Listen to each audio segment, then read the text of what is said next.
Hindi naman napigilan ng mga fans na mas lalong kiligin para kay Kim at Paulo dahil pareho na umanong malaya ang dalawa sa kanilang dating mga nakarelasyon. Grabe ang bilis ah. So, kumusta sa mga ka-IC? So, welcome back sa ating YouTube channel, Filipino IC. So, ngayong araw ay again, mula kay Showbiz Pinas. Ang pamagat ng video ito ay Kim Chiu at Paolo Abilino, kumpirmadong wala nang magiging hadlang mga fans lalong kumapit sa tambalan. Paolo Abilino at Janine Gutierrez hiwalay na. Naku po! Grabe! Grabe yung 2024 men na gustong humabol sa 2023 men na paramihan ng hiwalayan ng mga sikat. So, yun, medyo nakaka-curious to kasi nga kakahiwalay lang ni Kim Chiu at ni Sian Lim tapos naghihiwalay naman si Paolo Abilino at si Janine Gutierrez. Naku po! Anong nangyari sa mundo men? Kaya yung alam naman natin na itong si Paolo Abilino at si Kim Chiu ginaganyan-ganyan ng tao, di ba?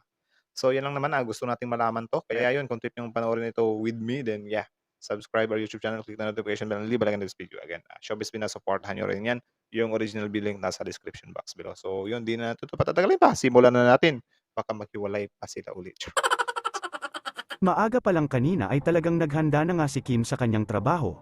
Yun. At habang marami ang kinikilig sa kanilang tambalan ni Mr. Paulo Avellino, ay mas lalo naman na pinag-uusapan ang dalawa, dahil sa naging pasabog ni Sir Ogie Diaz sa kanyang blog, kung Grabe si Sir Ogie pa rin or si Sir Ogie na naman yung nag-update. Grabe, sobrang updated nila men. Bakit kaya? saan ay sinabi nga nito na may nakarating na balita sa kanya. Nahiwalay na umano sina Janine Gutierrez at Mr. Paulo Avellino. Ouch! Matatandaan Wala na si Dirty Linen men. na noong isang araw lang, ay sinabi pa nga nito, na may girlfriend si Paulo Avellino, ayon sa mga fans ay baka may kumontak kay Sir Ogie Diaz para ipaalam na totoong hiwalay na si Janine at Paulo. Ouch. Hindi naman napigilan ng mga fans na mas lalong kiligin para kay Kim at Paulo dahil pareho na umanong malaya ang dalawa sa kanilang dating mga nakarelasyon. Grabe ang bilis ah. Marami na rin ang talagang nakakapansin na kahit off-cam ay palagi pa rin na magkasama si Kim at Paulo Avellino. Hala. Ang pangit lang nito kung sakalin si Kim Chiu yung dahilan ng hiwalayan ni Paolo Abilino at Janine Gutierrez, di ba? Pero yun, di naman natin alam yung katotohanan, kaya yun, manood na lang tayo. Thoughts lang naman. Samantala, sa ginanap na shooting kahapon ng What's Wrong with Secretary Kim, ay nahuli din ni Miss Garlic ng view na Enjoy, magkasama River ang Maya. dalawa. Tumaan muna ako sa'yo, Habang nag-work kami. Oy, grabe! Grabe, nahuli silang magkasama, men. Ito naman ang ilan sa naging komento. Ang hindi ko lang nabetan sa balita na yan is hindi lang ito unang beses na sinabi ng tsuwari-wariwap ni Ogie Diaz na parang Chuwari-wariwap ni Ogie Diaz na parang tila pinapalabas nila na si Kim Chiu yung may crush na crush kay Paolo Abilino. Everyone knows ever since like ni Pao si Kim Chiu. Boom! tila pinapalabas nila na si Kim Chiu yung may crush na crush kay Paulo Avellino.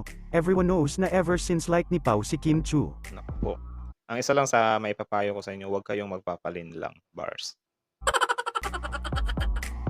Hindi ba sila aware sa mga interviews ni Paolo Abilino since lumipat siya sa ABS-CBN? Bukang bibig niya palagi na he likes to work with Kim Chiu. Consistent yun na. Ang off lang kasi na parang tila pinapalabas nila na si Kim yung nakahabol. Okay, ngayon ko lang yun nalaman, men.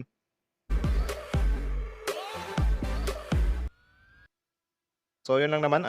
Showbiz Pinas, please subscribe nyo yan. Yung original video link nasa description box below. Go show support him, her.